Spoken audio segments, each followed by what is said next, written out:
portofolio gitu. Untuk konco sinau, jangan lupa buat aktif bertanya dan berbagi opini selama sesi berlangsung ya, karena nanti di akhir sesi itu akan ada tanya jawab seperti itu. Oke, langsung aja kepada Mas Boleh. Ego, waktu dan layar dipersilakan. Terima kasih, Kak Adis. Gimana? Apakah layarnya kelihatan sekarang? Sudah Screen-nya? terlihat, Mas. Oke. Oke, selamat malam Konco Sinau. Terima kasih waktunya. Assalamualaikum warahmatullahi wabarakatuh. Jadi hari ini saya bakalan share sedikit tentang pengalaman saya waktu build portofolio pertama saya dan even sekarang saya masih secara konsisten untuk memanage portofolio saya most opsi di GitHub tapi. Oke, topik judulnya adalah Build Your Portfolio and Showing Off Your Skill. Oke, sebentar ya. Dan seperti kata pepatah, tak kenal maka tak tahu. Gue mau ngejok tapi gak lucu.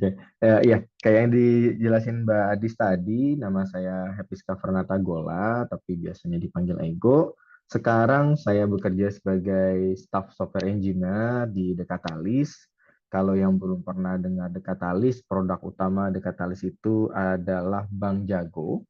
Jadi kita tuh kayak partner utamanya, software house-nya untuk mobil Bang Jago. Jadi buat teman-teman, kalau yang ngelihat Bang Jago itu hasilnya produk dari kita. Selain itu ada beberapa produk juga, tapi most of fokusnya support di sini. Saya bekerja sebagai staff engineer. Staff engineer itu mungkin kalau yang teman-teman setara dengan bahasa lainnya untuk tech lead, seperti itu. Dan untuk teknologi yang saya familiar, itu ada di JavaScript, untuk bahasanya Node.js, Python, Kotlin, dan untuk platform sendiri lumayan familiar juga sama Flutter, Spring Boot, dan React. Dan ini apa namanya bahasa-bahasa yang sekarang banyak saya pakai di kerjaan sehari-hari di kantor. Cuman awal mula saya belajar itu dari JavaScript, jadi makanya ini JavaScript-nya digedein. Dan a little bit fun fact, saya itu switch karir di tahun 2018. Background saya bukan dari IT, tapi dari teknik elektro.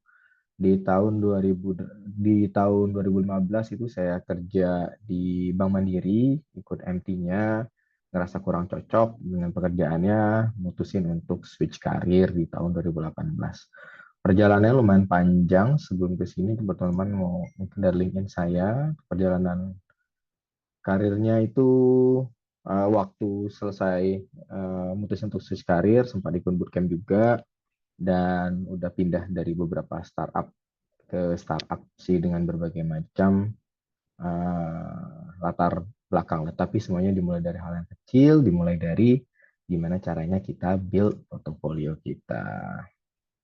Oke, next. Oke, kenapa sih kita harus bangun portofolio?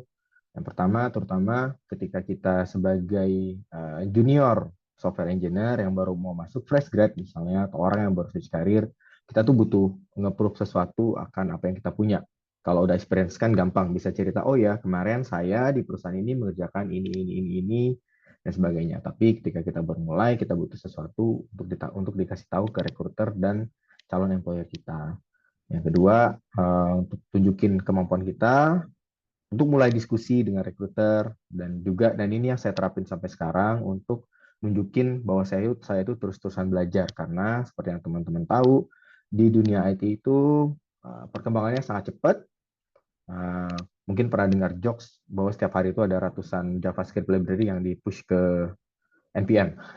Jadi ya kita harus terus-terusan update, dan untuk nunjukin bahwa kita tuh terus-terusan update dan terus-terus belajar, itu salah satunya dengan membuat portofolio.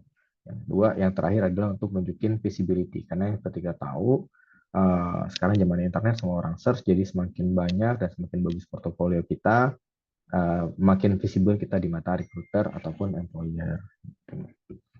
Pasti pada bingung nih, mau mulai dari mana sih untuk bikin portofolio gitu kan? Apa sih yang harus ditampilin? Mungkin yang harus teman-teman tahu dulu sebelum kita ngobrolin portofolio, ketika teman-teman tertarik untuk masuk ke dunia software development, teman-teman harus tahu dulu nih roadmap skill apa aja yang harus dipunya gitu. Jadi belajarnya lebih terarah. Contohnya ini ada beberapa contoh yang saya ambil untuk roadmap. Yang pertama untuk front end dan ada untuk back end. Tapi nanti teman-teman bisa berangkat ke sini. Ini ada namanya roadmap.sh. Jadi di sini teman-teman bisa cari skills atau roadmap apa aja yang harus dipelajari, apa aja yang tahu ketika teman-teman pengen mendalami suatu peran atau satu role di dunia IT. Ada banyak banget nih di sini teman-teman bisa coba lihat sendiri, cuman mungkin kita fokus ke dua ini dulu ya, front end dan back end. Nah, ketika teman-teman membentuk Mas Ego, maaf ya. sebelumnya, apakah share screen-nya bisa di versi full ya? Oh ya sebentar ya, ini kemana ya sekarang share screen-nya? Sekarang Nah, ada di layar home utama Mac Mas Ego. oke oke, maaf maaf, sebentar Oke, ya. Oke, sorry sorry sorry. Apakah sekarang terlihat? Kalau sudah ini terlihat berarti jelas, ke Mas. slide-nya kan ya? Iya, betul. Ini sudah Oke di slide. oke, Terima kasih, mohon maaf. Mas. Sama-sama, thank you Mbak Adis. Oke, dan ini tadi kalau misalnya teman-teman pergi ke roadmap.sh dan kita pergi ke home-nya, sini banyak banget lihat berbagai macam role. Jadi kalau teman-teman mau ambil role apa dan bisa tahu nih apa namanya skill apa aja yang perlu step by step skill apa aja yang harus dipelajari. Sekarang kita coba ke front end dulu. Kalau teman-teman belajar front end, apa namanya teman-teman harus belajar dulu tentang HTML. HTML itu ibaratnya kalau tuh kayak bodinya lah, kayak kerangka atau tulangnya. Teman-teman harus belajar tentang HTML, gimana caranya browser itu merender HTML tentang semantik dan segala macam. Habis itu kalau seandainya HTML ini adalah tulang-tulangnya, teman-teman kemudian harus belajar CSS. CSS itu ibarat kulitnya, jadi gimana caranya melihat website kita terlihat cantik, rapi, dan segala macam. Lalu belajar JavaScript. JavaScript itu ibarat otot kalau di tubuh manusia. Eh, jadi untuk ngegerakin si website tersebut butuh JavaScript dan teman-teman harus belajar juga di sini. Itu sih. Dan harus belajar Git tetap karena di dunia software engineer Git itu salah satu yang paling penting untuk kita share kerjaan kita ke rekan dan tim. Lalu mungkin teman-teman akan belajar pilih nih React, Vue dan lain segala macam tadi yang seperti dijelasin sama uh, Mas siapa tadi bahwa akan menggunakan framework React kan dan teman-teman akan belajar itu segala macam di sini. Dan untuk backend sendiri, duplikat dulu. Jadi teman-teman mau fokus ke backend, di sini teman-teman harus belajar pick language dulu kalau backend. Ini sebenarnya nggak terlalu penting sih, nggak terlalu dominan lah untuk dipelajari. Basisin dulu fokusnya, belajar language yang mana, terus mulai belajar tentang database, lalu belajar tentang database ini untuk kita menyimpan datanya ya, terus API, gimana apa namanya sebuah frontend itu mendapatkan data dari backend melalui API, akan begitu juga sini. Lalu gimana caranya mengamankan aplikasi kita dengan autentikasi, seperti itu. Nah, setelah teman-teman tahu apa yang harus dipelajari, apa yang harus dibuat dengan melihat roadmap ini lebih terarah nih. Oke, saya mau jadi back end. Oke, kira-kira untuk sampai junior tuh biasanya udah sampai di sini nih untuk pertama kali mulai nih. Sampai sini harusnya udah cukup nih untuk jadi seorang, menunjukin skill kita sebagai seorang junior software engineer. Udah terarah, udah bikin apa namanya, jadi udah tahu skill apa yang harus tunjukin, udah jelas. Mungkin nextnya kita ke, nah gimana cara showing portofolionya setelah dibuat. Yang pertama kita otomatis harus punya GitHub account dulu dan oke mungkin ini akan saya tambahin sedikit ya. Ini kan kita tadi baru tahu skill-skill apa aja yang mau ditunjukin. Kita mau bangun portofolio, kita harus pilih juga nih topik atau aplikasi macam apa yang mau kita bangun untuk nunjukin skill-skill kita ini. Nah, tadi bagus banget tuh dari Sinau Coding, udah terarah banget untuk bikin satu aplikasi yang jadi untuk nunjukin skill kita. Dan saya yakin hal-hal ini tuh pasti udah tercover di sana, di bootcamp-nya. Tuh. Nah, habis itu jangan lupa nih, code kita di submit ke GitHub biar bisa dilihat oleh semua orang, termasuk calon recruiter dan calon employer kita. Nah, kadang-kadang ngebikin aplikasi sendiri itu nggak cukup. Kita harus punya write descriptive readme. Fungsinya apa? Yang pertama untuk tadi visibility, karena ketika kita nulis apa namanya readme yang bagus itu akan terindeks juga oleh Google dan akan lebih mudah untuk lebih visible. Itu yang pertama. Nah, yang kedua juga nunjukin yang namanya technical writing, karena selain skill coding, kemampuan kita untuk menulis dan menjelaskan sesuatu secara teknis itu juga penting. Karena dunia kerja nanti kita nggak cuma kerja sendiri, ada rekan kita di back end, ada tech lead kita, ada PO yang harus kita komunikasikan. Dan di zaman pekerjaan yang remote, kita harus punya banget skill ini. Karena kita nggak ngomong langsung, pasti via chat biasanya kan. Oleh karena itu, ini juga nunjukin skill kita di dalam menulis secara teknis seperti itu. Ini contoh GitHub repository saya baru-baru ini. Jadi ini sebenarnya ini salah satu hal yang pengen saya kasih lihat juga di publik. Ini saya buat sebenarnya untuk mempermudah saya aja sih. Jadi ketika saya mau bikin satu aplikasi, dia udah ada basicnya, base-nya udah jadi. Di mana di sini udah ada login, register yang umum bisa dibuat. Jadi nanti ketika saya mau bikin aplikasi baru, udah nggak perlu lagi tuh bikin login dan segala macam. Nah ini saya bikin penjelasannya, judulnya apa tujuannya project ini. Ini kan pengen demonstrate implementasi dari basic CRUD, create edit, CRUD itu create update delete yang bisa dipakai untuk bikin API sih. Ini fiturnya apa aja, gimana cara memulainya. Jadi ketika ada recruiter atau apa namanya employer yang tertarik sama kita, pengen nyobain repository kita, mereka bisa ngejalanin aplikasinya di laptopnya mereka, di device mereka tanpa kalau seandainya kita nggak mendeploy itu di uh, nggak kalau seandainya aplikasi itu tidak kita deploy atau accessible via internet gitu sih.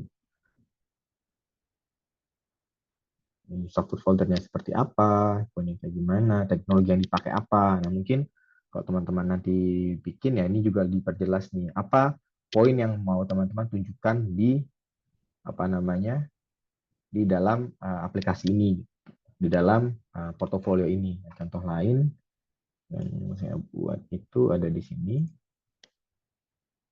Jadi ini uh, salah satu ini tapi konteksnya cuma di level library. Saya bikin library sendiri yang bisa diakses sama siapapun.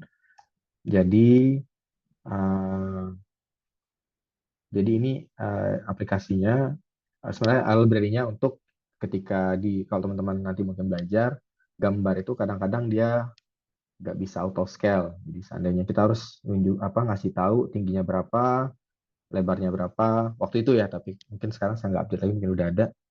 Nah, jadi ini saya bikin waktu itu gimana caranya apa namanya akan otomatis menyesuaikan lah untuk skala gambarnya. Ini saya jelasin satu-satu gimana cara apa, fiturnya apa, instalasinya apa, penggunaannya seperti apa, cara kerjanya kayak gimana. Dan dengan ini kan recruiter ataupun employer akan sangat jelas nih memahami tentang portofolio yang kita buat gitu. Dan tahu jadi tanpa harus menjalankan dan mencoba portofolio, dia udah tahu dan udah kebaca nih.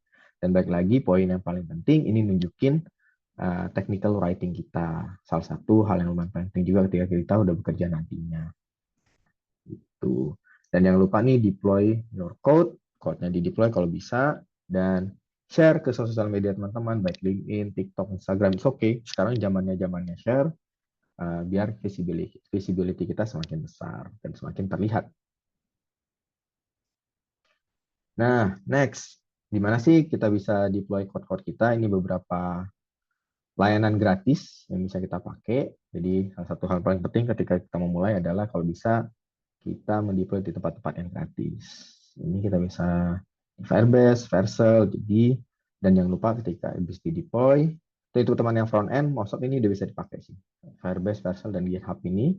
Lalu teman-teman yang backend mungkin bisa di Netlify dan di Fly.io. Ini free kok, jadi tinggal nanti untuk bisa nunjukin skill teman-teman, nggak cuma di GitHub-nya, tapi bisa langsung diakses oleh recruiter atau calon employer teman-teman. Dan ini nunjukin satu skill lagi bahwa teman-teman punya kemampuan untuk mendeploy code teman-teman. Nah, sekarang Apa sih yang tadi kan kita udah ngobrolin tentang skill apa namanya tentang nunjukin gimana caranya memperlihatkan kemampuan kita. Tapi baik lagi kemampuan yang kita punya harus align sama market biar yang kita pelajarin tidak sia-sia dan mempermudah kita dan kesempatan kita untuk dapat pekerjaan yang baik itu juga jauh lebih besar. Nah, ini tren bahasa pemrograman yang paling banyak digunakan trennya sekarang sampai ke tahun 2023. Ini kita ngobrol yang ini di graf ini untuk front end dan back end. Itu yang pertama masih JavaScript, lalu Python dan Java dan terakhir TypeScript ini subsetnya ini mulai naik karena ada trennya. Ini sampai tahun 2003 nih. Di tahun 2025 kalau nggak salah sekarang udah disusul Python. Karena seperti yang teman-teman tahu trennya sekarang ke LLM kan. Lalu kalau front end framework yang paling banyak lowongan pekerjaannya itu ada di React. Jadi tadi seperti yang teman-teman lihat dari Sinau Coding, teman-teman dari Konco Sinau lihat di Sinau Coding mereka untuk front end-nya platform yang dipelajari React which is align banget dan akan memperbesar kesempatan teman-teman untuk get the job ya. Lalu kalau untuk back end sekarang trennya sedang naik di Kotlin, Python, Java, PHP, JavaScript sama Golang. Gitu. Jadi apa yang kita pelajari yang kita buat juga harus align dengan market. Nah, lalu ini yang saya pengen share ke teman-teman bahwa ketika teman-teman mulai coding dan membangun portofolio, coba di board dikit apa namanya point of view-nya dan gimana caranya si portofolio itu bukan cuman jadi sekedar portofolio, tapi bisa jadi produk yang bisa teman-teman develop dan bisa dipakai sama user sembari menunjukin portofolio teman-teman sendiri. Ini saya mau share sedikit. Saya bikin aplikasi untuk manage apotik di tahun 2020. Jadi waktu ini saya tujuannya pengen belajar tentang Golang. Saya pengen belajar tentang Golang waktu itu cuman mikir mau bikin apa ya. Yaudah saya coba bikin aplikasi untuk manage apotik dan klinik. Dan waktu itu kebetulan ada teman yang lagi bangun apotik. Saya tawarin ke dia secara free untuk pakai. Karena bagi saya yang penting si produk ini tuh gak cuma jadi portofolio tapi dipakai dan bermanfaat untuk orang lain. Nah, itu yang saya lakuin dan alhamdulillah sampai sekarang masih kepake sama sama apotiknya itu dan sekarang udah dipakai udah dia buka cabang 2 apotik dan alhamdulillah kepake terus-terusan. Lalu yang kedua ini yang saya lagi kerjain di sini saya lagi pengen di kantor saya tuh belajar Flutter, pakai Flutter salah satu untuk mobile app-nya. Cuman saya lumayan jarang nyentuh, bisa ngerjain, cuman nggak benar-benar jago banget. Dan akhirnya saya make decision, oke, saya mau belajar tentang Flutter, tapi nggak mau cuma belajar dan jadi sesuatu yang itu-itu aja. Saya decision untuk bikin app yang namanya Connected ini. Jadi gimana untuk menghubungin antar pasangan biar tetap selalu terhubung lah, itu singkatnya. Ini sedang saya bangun sekarang masih on progress. Jadi saya mau teman-teman coba mindsetnya, oke, saya mau bikin portofolio, tapi gimana caranya portofolio ini juga bisa menghasilin. Yang saya prosesnya itu bisa menghasilin. Dan tadi salah satu contoh yang dikasih itu adalah financial tracker ya yang dibuat kalau nggak salah. Fun fact teman-teman, saya punya teman dia bikin sendiri untuk financial tracker, dia submit di Google, dia nyalain ads-nya, sekarang dia bisa dapat dari ads itu yang sama dengan gaji dia sebagai software engineer. Jadi sebenarnya opportunity-nya di sana. Kenapa enggak? Ya, daripada kita cuma ngobrolin tentang build portfolio, kenapa enggak kita build portfolio sama memberikan kesempatan lagi kita untuk mendapatkan sesuatu yang lain selain portofolio itu sendiri. Lalu yang kedua, teman-teman documented proses learning teman-teman. Kenapa? Ini yang saya lakuin juga karena sekarang contohnya ini saya kemarin, ya.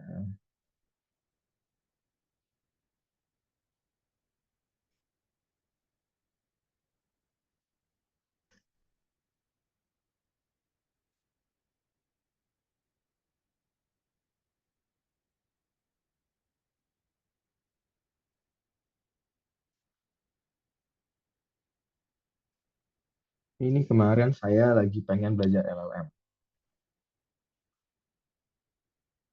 Dan waktu saya nulis ini beneran baru pertama kalinya saya mengenal tentang LLM dan RAG itu sendiri.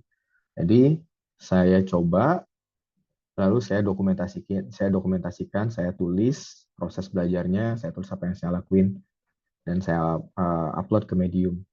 Jadi jangan sampai proses learning teman-teman itu cuma jadi learning juga itu. Tapi kalau saya bisa menghasilkan sesuatu yang bisa menambah exposure teman-teman juga gitu untuk dapat kesempatan yang jauh lebih besar.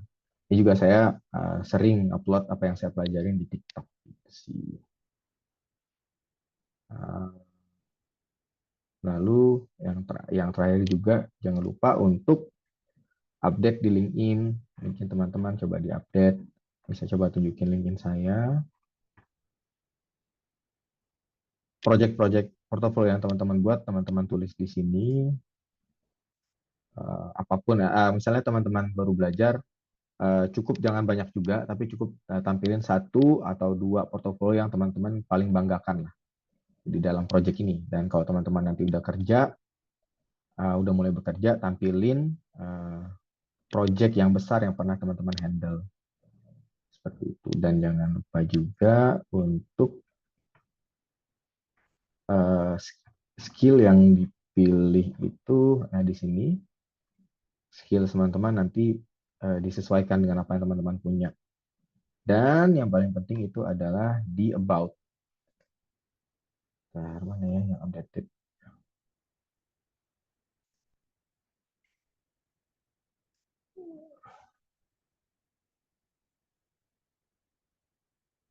Nah, di sini kalau bisa teman-teman ini nggak update nih.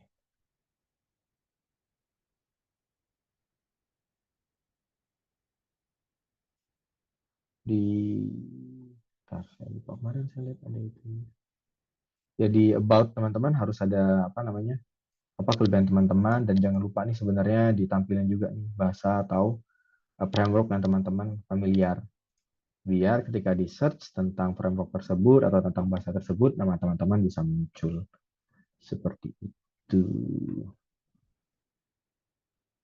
Dah, segitu aja sih yang bisa saya share buat teman-teman. Semoga bermanfaat. Mungkin sisanya biar lebih clear dan lebih dua arah kita di sesi tanya jawab kali ya. Oke, saya coba stop share ya Kak Adis ya. Thank you. Oke, terima kasih banyak Mas Ego atas materi dan sharing yang super insightful gitu ya. Mungkin nanti di sesi tanya jawab kita bakal lebih banyak sharingnya seperti itu. Jadi hari ini kita belajar banyak tentang gimana menyusun portofolio ya, koncesional semuanya, mengoptimalkan profile GitHub sama LinkedIn juga. Tadi udah di-share sama Mas Ego seperti itu. Kita juga dikasih tahu nih cara beyond portofolio itu seperti apa, sampai strategi membuka peluang kerja sebagai programmer pemula itu bagaimana gitu. Jadi di zaman sekarang itu portofolio ternyata juga bisa didokumentasikan lewat media sosial seperti itu ya Mas Ego gitu. Jadi Yep. bisa banget buat Konco Sinau yang punya platform yang lagi rame gitu kayak LinkedIn, Instagram, TikTok itu juga bisa jadi platform buat show off portofolio Konco Sinau semuanya gitu. Oke, mungkin langsung aja kita masuk ke sesi sharing atau tanya jawab. Jadi buat Konco Sinau yang pengen tanya-tanya nih tentang portofolio Konco Sinau semua, bisa langsung raise hand buat on mic atau bisa langsung diketik aja di kolom chat nanti bakal aku bacakan satu-satu gitu. Kayak mungkin tadi udah ada beberapa yang tanya nih Mas Ego, aku bantu bacakan mungkin ya. Buat Kak Arif ini mungkin. Setelah ini buat Kak Ahmad ya, jadi ditunggu sebentar aku bacakan dari Kak Arif dulu. Kalau kerja di bidang IT begini ada batasan usianya nggak sih Kak gitu. Mungkin ini juga nanti bisa jadi bahan saran juga buat konco buat tim Sinau Coding gitu buat bikin webinar tentang hal ini juga gitu. Mungkin bisa dibantu jawab dulu Mas Ego. Oh ya. Eh, Waktu saya switch karir itu umurnya pas 25 BTW. Jadi ketika kelar waktu itu baru mulai cari-cari kerjaan sebagai software engineer itu startnya di umur 25 dan alhamdulillah masih biasanya jarang sih ya dari IT itu yang penting kita punya skill, kita punya kemampuan. Dan di waktu yang sama waktu itu punya teman yang umurnya udah 30 waktu dia switch karir. Dan alhamdulillahnya dia dapat pekerjaan yang bagus juga sih, dan sampai sekarang bagus karirnya. Dan buat teman-teman, kalau ini aku nggak tahu mungkin ini konteksnya tua atau muda ya, tapi ada teman aku juga yang dia lulus SMK itu, teman di kantor, tim member aku di kantor yang sekarang, dia nggak ngambil S1, lulusan SMK dan langsung join bootcamp, uh, dan karirnya juga bagus sih.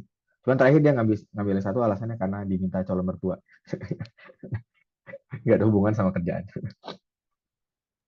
Oke, mungkin seperti itu ya Kak Arif. Jadi usia ini bukan bukan sebuah penghalang gitu ya buat kita terjun ke dunia IT. Jadi bisa usia muda, tua juga masih bisa terjun ke bidang IT. Seperti itu ya Mas Ego. Oke, mungkin next setelah ini aku bakal bacakan lagi di kolom komentar. Tapi mungkin aku bakal kasih kesempatan buat yang raise hand dulu kepada Mas Ahmad nih. Kak Ahmad boleh banget langsung on mic aja.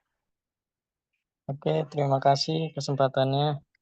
Eh Panggilnya apa ya, Bang ya, Pak Suhu ya.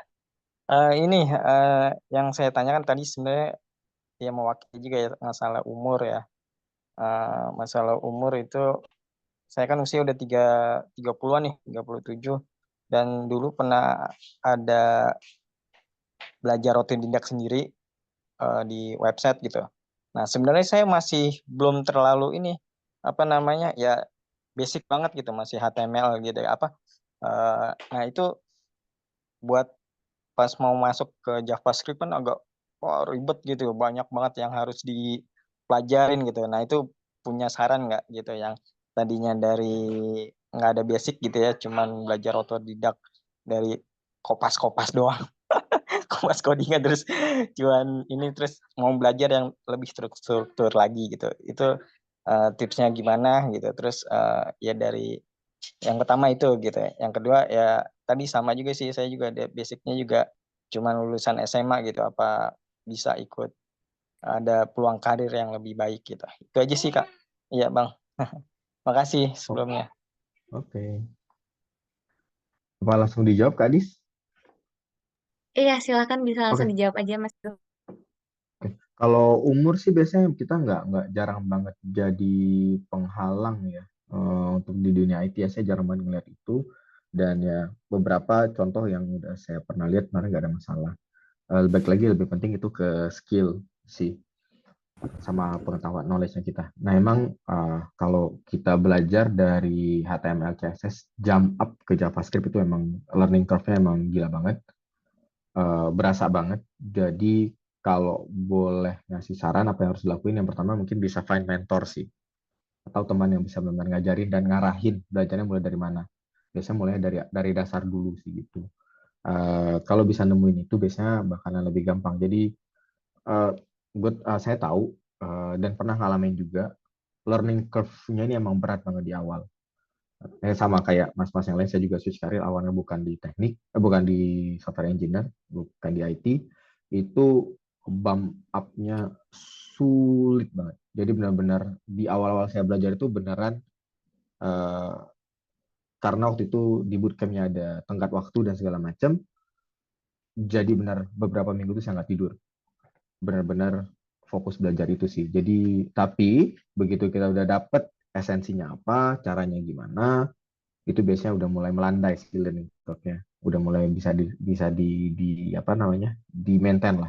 Itu sih paling. Kalau saran saya, perjalanannya emang nggak gampang, tapi kalau kita mau kerja keras di awal, kalau kita udah tahu, udah dapet celahnya, biasanya aman sih mas ke belakangnya.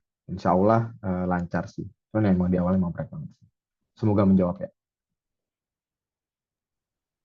Oke, terima kasih Mas Ego. Jadi mungkin buat konco sinau yang masih pengen mulai gitu ya berkarir di dunia IT tapi bingung mulainya dari mana gitu, bisa yang pertama cari mentor dulu tadi kata Mas Ego. Terus bisa mulai dari yang eh, mudah dulu mungkin gitu karena banyak tantangannya gitu ya Mas. Jadi kita penting buat kerja keras juga buat cari celah gimana sih cara belajar sampai menemukan cara belajar yang tepat gitu.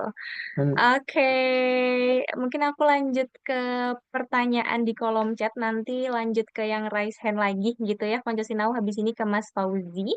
Ini mungkin aku bacakan dulu buat eh, Kak Vincent ya. Tadi Kak Vincent ada raise hand kah? Oke, mungkin dari Kak Vincent. Aku buat aplikasi kasir untuk toko orang tua. Bolehkah dijadikan portofolio? Mungkin bisa langsung dijawab, Mas Ego. boleh banget, Mas. Itu udah oke banget. Berarti kan emang udah kepake kan juga. Dan bisa diceritain tuh nanti apa di portofolionya mungkin dirapihin, dibuat versi non developmentnya, non productionnya, terus di deploy mungkin atau di GitHub-nya dirapihin, dikasih tahu itu tentang apa, tag-tag yang dipakai apa aja, dan juga bisa ceritain kalau ini udah dipakai, boleh banget. Malah ini menurut saya bakalan jadi hal yang lebih menjual sih ketika kamu rekruter. Oh, saya bikin ini dan ini udah dipakai nih untuk ini. Dan sekarang bisa ngelayani berapa banyak transaksi dan bugs-nya juga jarang, malah lebih bagus banget sih. Malah saya nyaranin teman-teman kalau bisa portofolionya beneran dipakai di dunia nyata itu jauh jauh lebih baik sih. Oke, seperti itu Kak Vincent, semoga bisa menjawab. Jadi walaupun portofolionya ini tadinya cuma milik toko orang tua gitu ya, tapi ternyata tetap bisa dijadikan di portofolio kita seperti itu. Oke, semoga menjawab ya Makasih, Kak. Kak Makasih, Kak. Vincent. Makasih, Oke, Kak. Makasih, Pak. oke, mungkin next lagi ke Kak Fauzi ya yang sudah raise hand, boleh langsung on mic aja. Cek, cek. Halo, suara saya terdengar ya? Oke. Sebelumnya kan saya lihat di beberapa lowongan di back end engineer, khususnya di junior, kan sekarang udah kayak mepet-mepet ke DevOps ya. Ini kira-kira ekspektasi terhadap ekspektasi para recruiter terhadap penguasaan AWS sama Jenkins itu gimana ya, Kak? Soalnya saya jujur aja, saya ini kurang pede buat lamar kerja, soalnya saya belum jago-jago amat di Jenkins sama belum tahu AWS Samsek. Oke, siap, siap. Makasih, Sebenarnya Kak. tergantung, oke. Tergantung ininya sih Mas. Kalau kita ngobrolin big company, biasanya mereka udah terpisah tuh antara DevOps sama backend. Cuman ketika kita apa namanya ngobrolin tentang small company, itu biasanya mereka emang ada ekspektasi untuk itu, dan itu hal yang wajar. Eh, dan kayaknya ekspektasi mereka sebenarnya nggak setinggi itu juga sih untuk benar-benar kayak maintain auto deployment dan segala macam, tapi lebih ke kayak gimana caranya seorang backend engineer bisa bikin code-nya sampai code-nya itu bisa di ship ke production. Nah, ekspektasinya di situ. Harusnya sih learning curve-nya kalau masnya udah familiar sama backend, learning curve-nya nggak sebesar itu sih, dan mungkin nggak yang harus Jenkins, nggak yang harus AWS juga mungkin karena kita kalau mau mulai ke sana terkendala cost juga ya. Mungkin bisa penggantinya bisa ke GitHub, GitHub Action segala macam. Cuman emang banyakkan ekspektasinya ada sana. Sama satu lagi si Docker, itu hal yang lumayan penting juga untuk kita tahu Docker karena sekarang trennya itu udah mulai bergeser, udah nggak di kebanyakan ya bisa bisa kita deploy ke VPS dan segala macam. Cuman sekarang most of orang udah pakai Dockerize, dan percaya Mas, kalau seandainya udah bisa, udah tahu, oh ternyata ini loh esensinya di deployment tuh kayak gini, nggak bakalan terlalu sulit sih. Pede-pede aja dulu, coba aja dulu, nggak ada masalah. Maksudnya sekarang kan juga mau coba ke AWS segala macem, sebenarnya kayaknya harus bayar pakai kartu kredit ya. Cuman kadang-kadang aku dulu beberapa lama coba belajar untuk itu, nggak yang sampai ngeluarin banyak uang juga sih untuk itu ya, karena cuma belajar deploy doang kan. Uh, itu sih kalau saran aku emang harus dipelajari karena semakin luas skill set kita, semakin besar kesempatan untuk ada sih gitu untuk dapat jobsnya. Siap, Kak. Kasih.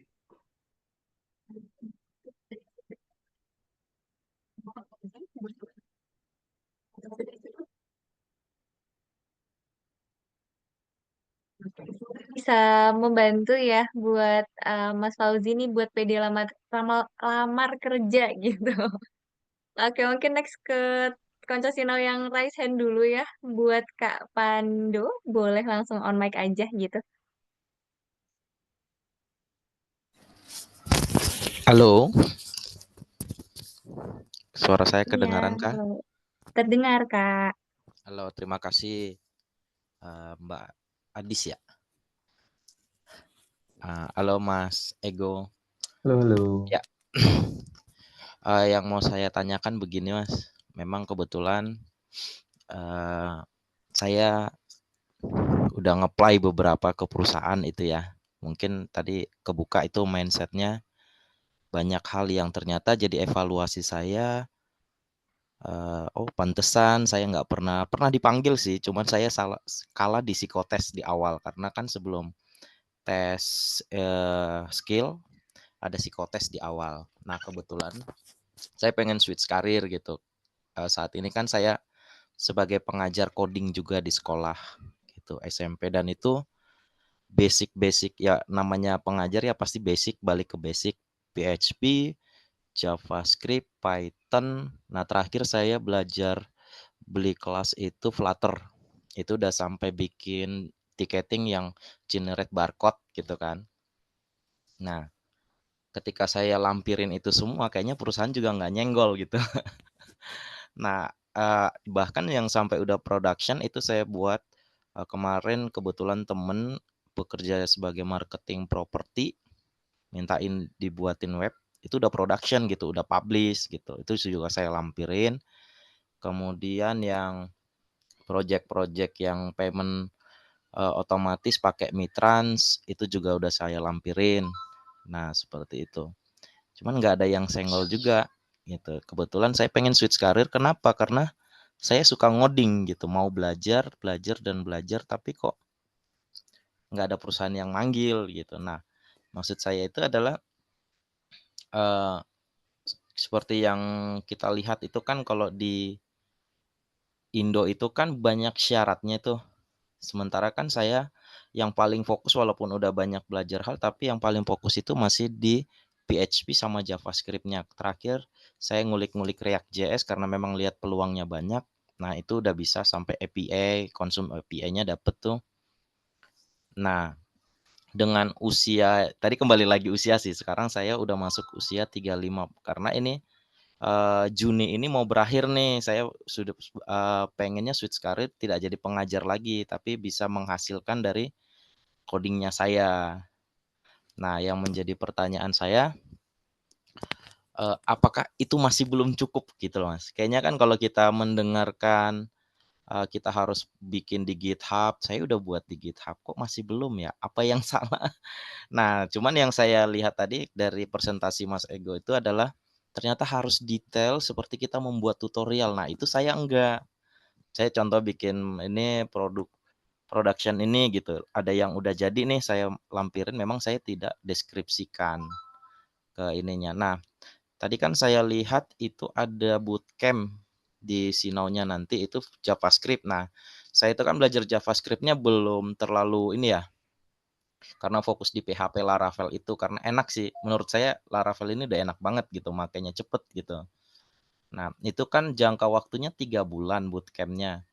Karena saya mikirnya 3 bulan itu kan otomatis saya fokus hanya belajar di situ dan bukan berarti dari nol gitu. Memang basicnya udah dapet gitu ya.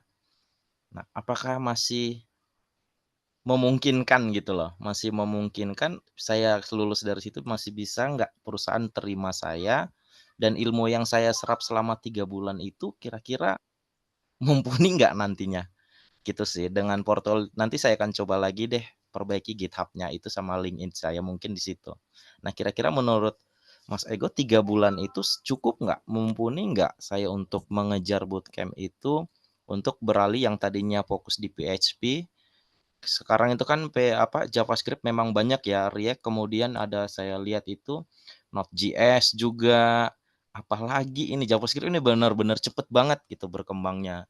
Memang nomor satu, tapi banyak banget perusahaan mintanya gitu, requestnya itu di JavaScript aja udah banyak banget kayak Express lagi, apalagi nih gitu. Sementara kan yang kita perdalam karena kebutuhannya kemarin ngajar-ngajar masih bolak-balik di basic itu. Meskipun kita udah bikin CRUD secara singkat di kemarin JavaScript pakai TypeScript juga, Express-nya database-nya gitu ya. Tapi itu kan masih sederhana menurut saya kalau kita masuk ke dunia kerja. Gitu. Kira-kira tips dan triknya gitu loh Mas. Karena saya mengejar waktu akhir Juni ini harus sudah berakhir nih untuk jadi pengajar, pengennya fokus di dunia coding aja gitu sih, programmer aja. Itu sih Mas. Terima kasih Mas. Oke. Ya mungkin itu tadi ya Mas, karena ekspektasi kita nggak bisa berekspektasi banyak. Pertama rekruter ngerti tentang coding, atau yang kedua apa namanya, si orang yang ngelihat kita, calon employer kita bakalan sebongkar-bongkar itu tentang GitHub kita. Otomatis kita harus nampilinnya di format yang oke, mereka sekali baca udah tahu, oke, dia bikin ini, key point-nya ini, yang dia coba pelajari ini, oh dia pengen nunjukin skill ini.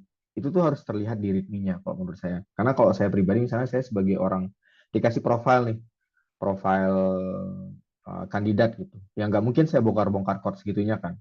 Pasti saya akan skimming aja di GitHub-nya dia ada apa aja. Terus pas baca kira, oh ya dia lagi belajar ini, oke, ini yang kita butuhin ini di tempat kita sekarang. Kita butuh skill ini otomatis harus terlihat di situ kan. Nah, terus yang kedua, skemanya emang agak beda dengan di industri yang sekarang ya. Yang saya tahu itu PHP skill yang sangat bagus sebenarnya. Terutama kalau kita freelance. Di job luaran, freelancing itu banyak banget yang PHP. Tapi kalau kita ngobrolin di company, di startup, itu udah jarang banget yang pakai PHP. Most of kalau di Indonesia itu kalau nggak Node.js, itu which is JavaScript, Golang, Java, sama Python. Python spesifik AI sekarang banyak banget lagi ke sana. Nah, mau nggak mau, ketika mereka buka profilnya Mas dan lihat, oke, JavaScript-nya belum nyentuh Node.js sama sekali nih gitu kan.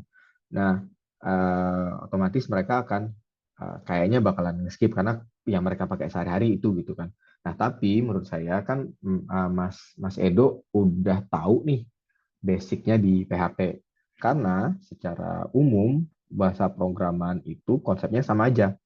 Berarti ada database, kalau kita ngomongin backend ya, ada database, ada logic layer, ada API. Tiga itu kan. Intinya itu kan, dibawa ke bahasa apapun, intinya itu. Dan menurut saya, ketika udah punya dasarnya di PHP, untuk pindah ke Node.js, pindah ke Java, pindah ke Python, kalau kita masih ngobrolin tentang CRUD API ya, pindah ke Golang, itu learning curve-nya nggak bakalan terlalu gede sih, Mas. Gitu sih. Dan tadi kayaknya kalau yang saya lihat di full stack-nya si Now, itu udah include juga tuh untuk Node.js dan Express, kayak gitu sih. Nah, kalau kita ngobrolin tentang, kalau kita bisa sandingin sedikit ya, bandingin PHP sama Node.js, kalau PHP itu JavaScript-nya, kalau Laravel itu adalah Express-nya, Mas. Jadi dengan ngebayang itu kita bakal lebih mudah. Oh ini apa sih Express ini? Oh Express itu ternyata Laravel-nya gitu kan. Dan untuk front end juga emang sekarang udah modern framework semua. Udah jarang banget yang vanilla JavaScript atau jQuery. Pasti udah pakai React, Vue dan segala macam sih. Jadi itu kayaknya emang must untuk di learn dulu kalau emang benar-benar mau fokus cari karir sebagai fokus jadi sebagai seorang programmer sih. Semoga menjawab ya Mas Edo ya. Makasih Mas, menjawab banget. Makasih. Oke, semoga bisa membantu ya Mas Edo gitu. Oke, mungkin lanjut aja karena banyak banget udah di Konco Sinau yang dari tadi mau tanya. Mungkin aku habisin dulu ya yang raise hand-nya. Tadi Kak Pandu udah, sama sekarang mungkin dari Kak Eko boleh banget langsung on mic. Baik, terima kasih Mbak Adis. Selamat malam Mas Ego. Saya izin bertanya mungkin boleh nggak Mas sedikit diceritakan itu terkait dengan menghadapi tahapan teknis nih ketika requirement seperti tes coding atau wawancara teknis, contohnya misalnya di The Catalyst. Misalnya skill teknis apa yang wajib kita kuasai, ataukah ada penekanan pada bahasa pemrograman, algoritma, struktur data, atau konsep sistem desain mungkin. Nah, kemudian pertanyaan kedua, seberapa besar gitu peran signifikan portofolio kita saat melamar posisi software engineer gitu, misalnya di Dekatalis gitu Mas. Mungkin itu yang ingin saya tanyakan. Terima kasih. Oke. Pertanyaan pertama, kalau dulu sih saya kan sebenarnya di Dakatalis itu dari 2021 ya, which is sudah ngelewatin fase before AI sama after AI. Kita sempat diskusi kemarin untuk recruiting, masih perlu nggak sih tes coding yang dikirim kayak kalau dulu tuh apa ya, Likot kayak gitu. Ini tapi kita ngomong spesifik Dekatalis ya. Masih perlu nggak sih ngasih tes Likot ke kandidat? Jawabannya kita nggak mau karena buang-buang waktu. Karena sekarang orang pakai ChatGPT udah bisa langsung tahu jawabannya kan. Akhirnya kita fokusnya ke desain. Jadi kita kasih case, oh tolong bikinin ATM secara sederhana, dikasih ATM secara sederhana itu. Nah dari situ kita lihat nih quality of code-nya kayak gimana. Kalau yang mungkin ini terlalu early untuk orang yang di awal-awal yang di junior ya. Kalau kita di senior tuh kita ngelihat namanya separation of concern. Jadi dia nggak mecah code-nya tuh kayak gimana. Tapi spesifik di Katalis terakhir-terakhir kita cuman nyarinya yang senior sih. Makanya itunya ke arah sana. Nah, cuman kalau pengalaman dulu-dulu sebagai waktu saya masih di startup itu kita lumayan penting sih si algoritma eh, ya yang semacam likot-likot gitulah. Dan eh, teman saya pun sampai sekarang mereka masih ada yang kayak konsisten untuk terusan belajar belajar dan ngerjain itu. Itu sih jawabannya ya. Cuman biasanya by the end of the day kita pasti udah ngobrolin past experience tuh. Misalnya udah lolos segala macam recordnya segala macam. Di ujung waktu interview biasanya kita akan nanya kemarin ngerjain apa. Oke, kalau ngerjain kayak gini kalian pendekatannya kayak gimana? Oh terus kalau ternyata ada kasus kayak gini penyelesaiannya kayak gimana? Berarti itu diskusi dan berdasarkan pengalaman. Dan tentu saja kalau teman-teman yang masih levelnya fresh grade atau baru mulai, kita akan bahasnya based on portofolio yang udah dibuat, karena kan nggak ada pengalaman sebelumnya kan. Nah, balik lagi peranan portofolio itu gimana? Yang pertama, itu untuk rekruter dulu. Rekruter tahu, oke, dia udah pernah ngerjain apa, ini, sesuai nggak sama apa yang kita butuhin di perusahaan. Itu satu. Terus yang kedua, karena kalau kita ngobrolin tentang orang yang belum pernah bekerja sebelumnya, nah kan kalau udah bekerja sama kan enak nih. Oke, kemarin kamu ngerjain apa? Oh, kamu kita ngerjain ini caranya gimana, pendapatan kayak gimana, pendekatan kayak gimana. Bisa ngobrolin itu kan. Tapi kalau fresh grade gimana? Itu gunanya portofolio. Oke, kemarin kamu bangun apa? Misalnya let's say aplikasi keuangan. Oh, gitu, aplikasi keuangan. Oke, kemarin database skemanya kayak gimana? Oke, kalau seandainya ada kasus edge case kayak gini, kira-kira kamu handle kayak gimana? Biasanya kayak gitu sih, Mas. Jadi gunanya portofolio itu terutama untuk yang baru fresh grade untuk jadi bahan diskusi nanti ke user biasanya sih kalau untuk bahan diskusinya dan untuk visibility ke recruiter gitu. Oke, apakah ada feedback lagi? Mungkin boleh kalau misalnya masih ada feedback atau sudah cukup? Sudah cukup. Terima kasih Mas Ego. Sama. Oke, terima kasih. Mungkin lanjut ke pertanyaan selanjutnya ya, Mas, dari KRZ4. Boleh banget kalau misal mau tanya, boleh langsung on mic aja. Ya, malam Mbak Dista, malam Mbak Mas Ego. Malam, Ini saya Mas. mau tanya. Saya ini kan desainer dari Photoshop, Illustrator, dan Figma. Nah, kemudian kan saya fokusnya di situ nih, kemarin itu selama 3 tahun, 4 tahun. Terus mau switch karir ke front end. Nah, kebetulan saya pelajari itu di HTML, CSS, JavaScript, itu sudah bisa saya kuasai. Nah, begitu saya mau naik lagi ke TypeScript, React, nah saya kebingungan tuh, kacau balau gitu lah, berantakan. Cuman masih bertahan gitu di situ. Nah, sementara pembuatan portofolionya saya menggunakan AI. Kira-kira nih untuk wawancara nanti, katakanlah wawancara ke luar negeri, katakanlah begitu ya, atau di mana aja gitu. Apakah ya saya harus jujur gitu loh, saya menggunakan AI atau pakai bagaimana gitu loh dari portofolio saya itu nanti. Hmm. Karena kan saya switch karir Sebenar nanti. Gimana? Sorry, Mas. Saya rencana kan mau switch karir gitu loh. Hmm. Baru berjalan 6 bulan ini belajarnya. Ya, sebenarnya eh, kita justru kalau di kantor mengencourage orang untuk bisa menggunakan AI biar lebih optimis ya. Nah, Iya, tapi kalau dalam konteks baru mulai, eh, nggak harus juga sih untuk dijelasin kalau itu pakai AI. Lebih ke biasanya dari situ akan ditanya, karena kan kalau kita itu kita butuh tahu orang eh, tahu apa yang dikerjain apa enggak kan. Perkara iya. nantinya pakai AI itu bisa membantu mempercepat, kenapa enggak.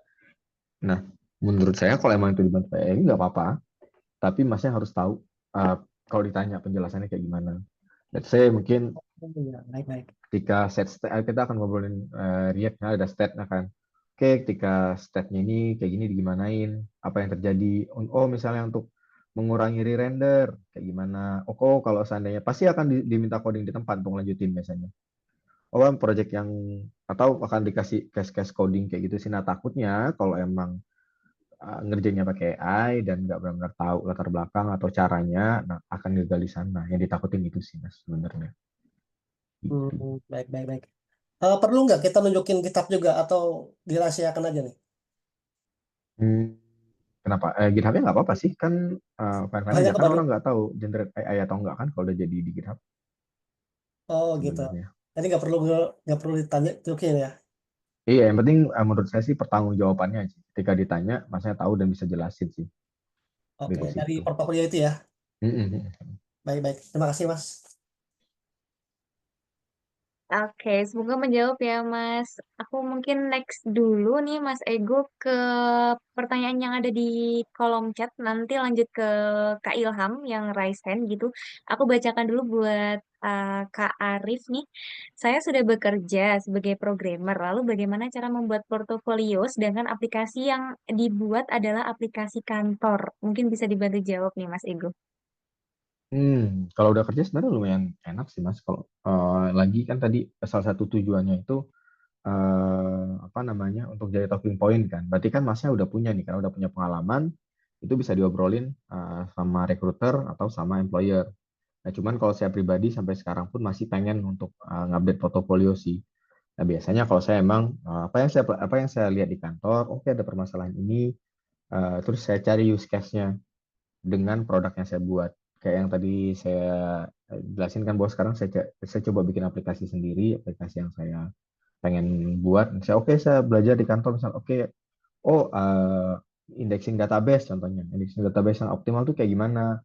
Nanti ya saya coba implement di portofolio saya gitu biar lebih visible kayak gitu sih. Cuman harusnya kalau udah experience nggak terlalu perlu sih, kecuali mau bikin portofolio untuk freelance dari luar misalnya. Nah, itu mau nggak mau kita harus bikin dulu sih contohnya, karena nggak bisa pakai aplikasi dari kantor gitu. Oke, seperti itu Kak Arif mungkin ada feedback. Kalau misal masih ada feedback boleh ditulis di kolom chat. Aku lanjut izin bacakan pertanyaan konsesional yang lain ya Mas. Dari Kak Cecep ini, saat ini sudah menguasai PHP, apa perlu fokus tetap atau switch ke tech stack lain jika saya ingin sebagai freelancer backend di luar negeri? Portofolio apa yang harus dipersiapkan? Oke, mungkin bisa dibantu jawab. Ya, kayaknya kalau PHP sekarang di luar juga masih banyak sih, Mas, job PHP. Ya, kayaknya menurut saya sih nggak perlu untuk switch kalau belum ada keperluan. Kecuali Masnya ngerasa memang pengen luasin dan nambah skill, nggak ada salahnya juga. Kayak yang saya bilang tadi, secara prinsip sebenarnya bahasanya apapun semuanya sama aja. Tapi job PHP freelance terutama masih banyak banget. Nah, kalau portofolio seperti apa? eh Mungkin yang pertama nunjukin skill crude-nya dulu kali ya, apapun itu bentuknya. Bisa itu aplikasi finance, apa namanya, aplikasi to do. Yang penting bisa nunjukin skill-nya sih, gitu. Nah, nanti mungkin begitu udah terjun ke freelance bisa lihat nih, job kayak apa yang banyak. Nah, nanti bisa mungkin build portofolionya berdasarkan job posting yang ada dan kira-kira Mas Cecepnya tertarik untuk apply ke sana. Gitu sih paling sarannya kalau untuk freelance ya. Oke, seperti itu Kak Cecep. Mungkin kalau misalnya ada feedback boleh langsung ditulis aja di kolom chat. Aku izin bacakan pertanyaannya yang lain dulu gitu. Ini ada dari Kak Bahrain, Mas izin bertanya ya. Yang bikin saya bingung itu meskipun saya sudah membuat aplikasi seperti Google Docs Cloud dan semacamnya, tapi ketika saat melamar posisi front end atau full stack itu, dan juga sudah sesuai yang diberikan tugas oleh si HRD, kok masih belum bisa diterima ya? Problemnya itu di mana ya, Mas? Oke, mungkin bisa dibantu jawab, Mas. Ya, nah, portofolio kayak gini kan biasanya untuk nunjukin apa namanya di tahap aja depan aja tuh sama tadi talking point untuk diskusinya kan. Nah, biasanya di masing-masing company itu akan punya standarnya sendiri. Kayaknya ini kalau aku nggak salah nangkep berarti sebenarnya udah di reach out sama HRD-nya kan. Nah, itu peran portofolio utama itu di situ gitu. Untuk nge-reach out pertamanya. Nah, sisanya emang biasanya HR-nya kan ngasih soal tes. Nah, hasil tesnya itu bakalan dinilai. Nah, aku kurang tahu nih mungkin masalahnya ada di mana. Mungkin eh, apa namanya skill setnya mungkin belum sesuai yang dibutuhin atau dari apa namanya ada faktor-faktor lain. Nah, cuman apa namanya balik lagi ke fungsinya portofolio itu biasanya emang itu untuk sampai di reach out HR. Berarti kalau sampai masnya udah di reach out HR dari sisi portofolio dan pengalaman apa visibility-nya udah cukup, udah baik sebenarnya. Tinggal nanti cari apa yang kurang. Kalau aku dulu BTW share aja nih jangan patah hati ya. Dari satu job yang aku diterima itu ada 15 atau 20 yang gagal. Cuman kan kita pasti share-nya yang baik-baiknya aja. Dan jangan patah semangat sih. Emang kalau ditolak itu jangan nganggapnya sebagai sebuah kegagalan sih. Lebih ke oke belum berjodoh aja. Skill yang aku punya sama skill yang dibutuhin sama company-nya belum cocok. Kalau aku selalu mindset-nya kayak gitu.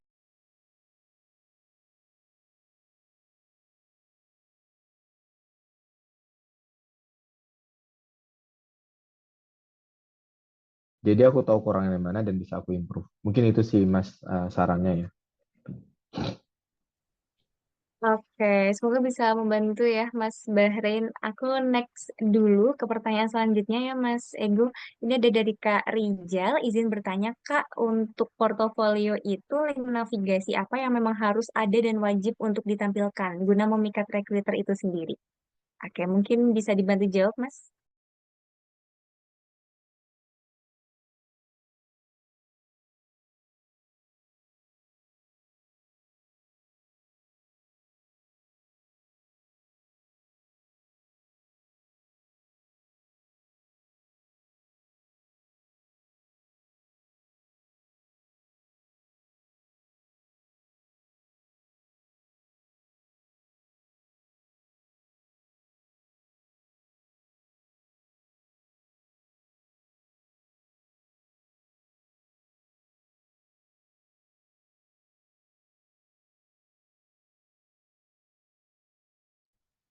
Oke, sepertinya Mas Ego terlempar sebentar.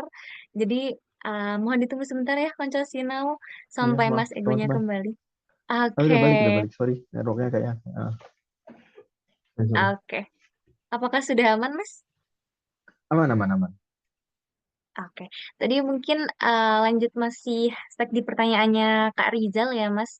Izin bertanya buat navigasi yang emang harus wajib ditampilkan gitu di portofolio buat memikat recruiter itu yang seperti apa?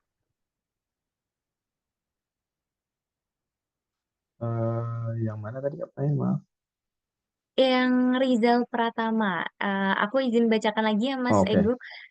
Izin bertanya Kak, untuk Ya. portofolio itu link navigasi apa yang memang harus ada dan wajib untuk ditampilkan di portofolio itu sendiri buat memikat recruiter gitu.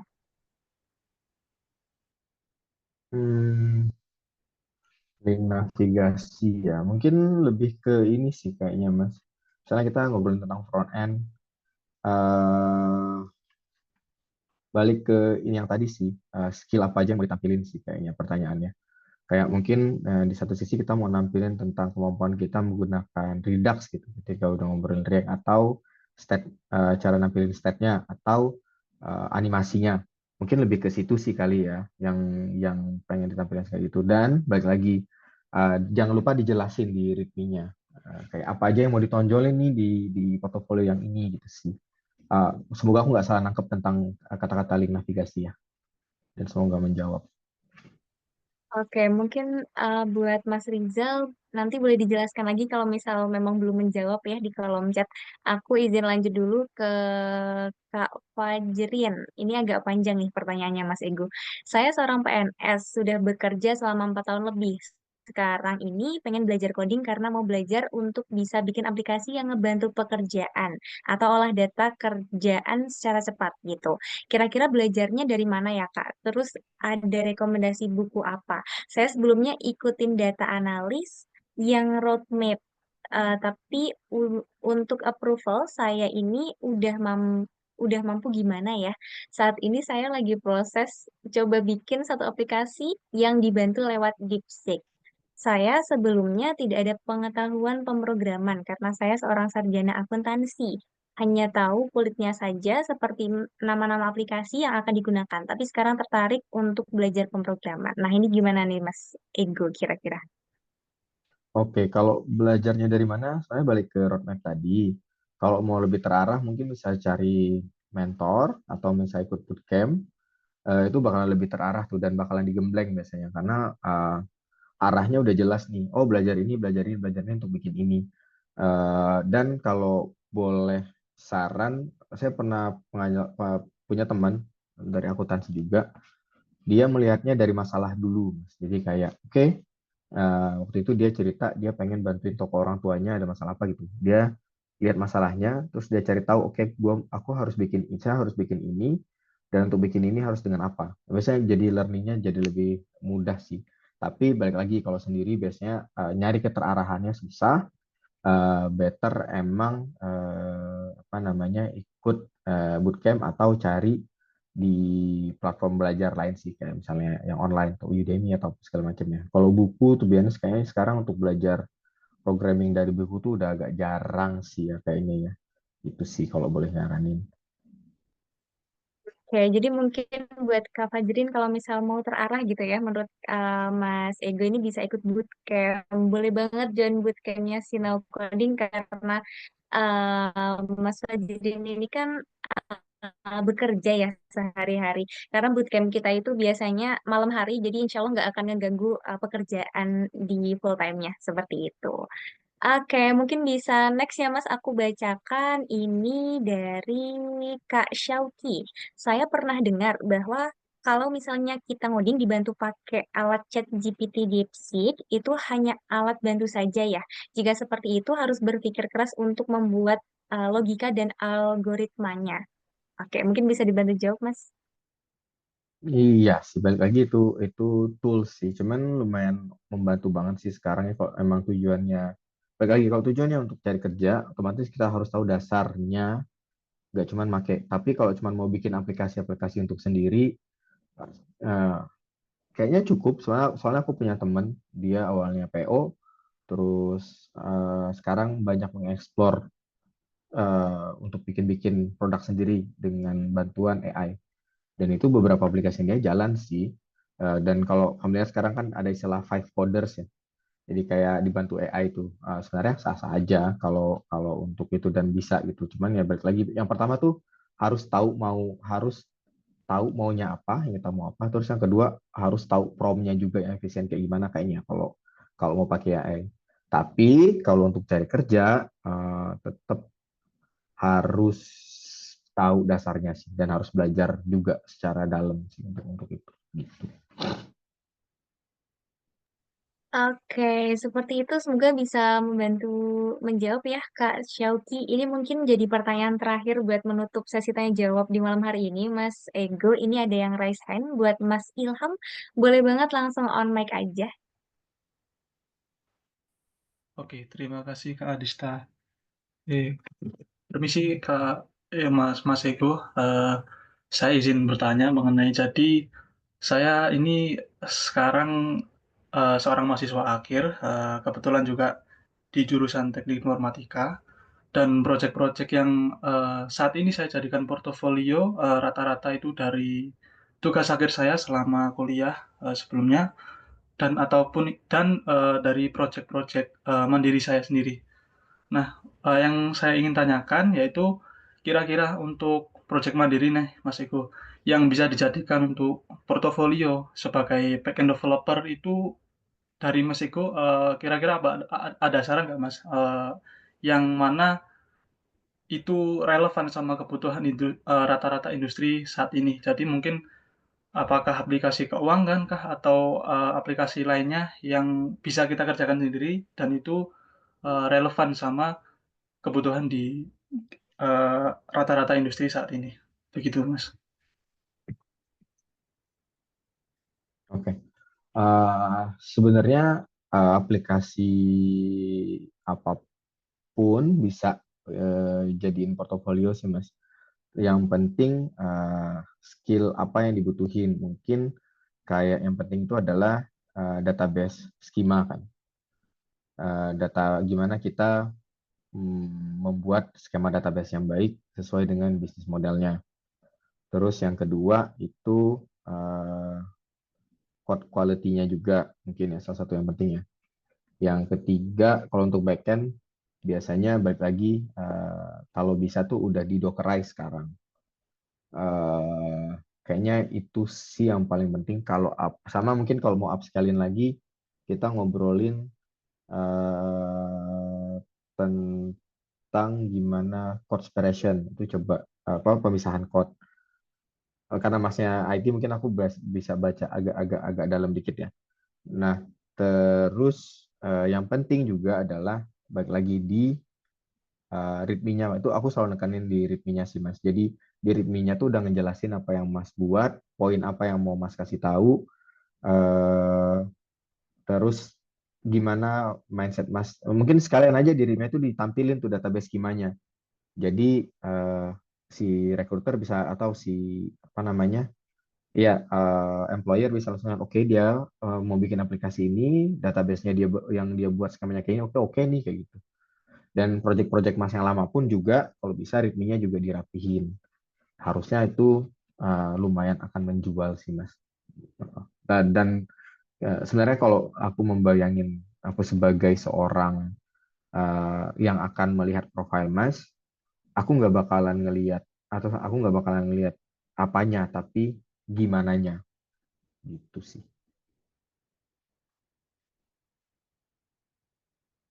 Oke, Mas Ego. Terima kasih, Mas, sudah sangat menjawab. Terima kasih Ilham dan Mas Hetiska sudah membantu menjawab semua pertanyaan dari konsesional tadi itu cukup banyak dan kebetulan waktu sesi tanya jawab kita sudah habis ya konsesional semuanya. Terima kasih banyak Mas Ego atas jawaban-jawaban yang luar biasa. Semoga makin banyak gitu ya konsesional yang semangat buat memperkuat portofolionya dan siap terjun ke dunia IT gitu. Buat pertanyaan konsesional yang belum sempat terjawab, jangan khawatir karena kita masih akan punya banyak banget next webinar ke depannya. Jadi buat konco Sinau boleh dipantau dulu aja Instagram Sinau Coding ya, karena di sana kita bakal update seputar event yang akan datang seperti itu. Oke, tim Sinau Coding, aku boleh minta bantuan buat mengirimkan link feedback form ya teman-teman. Nah ini udah ada buat link feedback sama link presensi. Itu ada dua link yang wajib Konco Sinau isi karena menjadi salah satu syarat buat klaim sertifikat di webinar kali ini. Seperti itu. Jadi jangan lupa diisi dulu, boleh dikopas dulu. Nanti kalau misal belum sempat diisi, boleh diisi ketika webinarnya sudah selesai. Begitu ya Konco Sinau semuanya.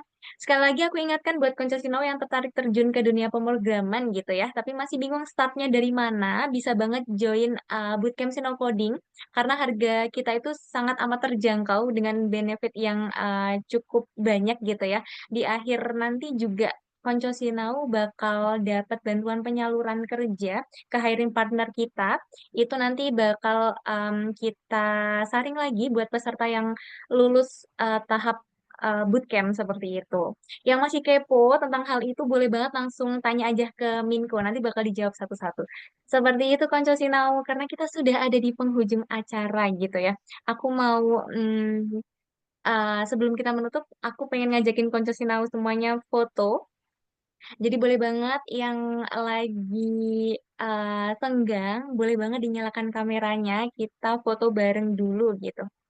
Oke, sambil nunggu Konco Sinau semuanya on cam, mungkin yang cewek masih pakai kerudung, boleh banget Konco Sinau yang belum isi presensi, boleh diisi dulu presensinya, seperti itu.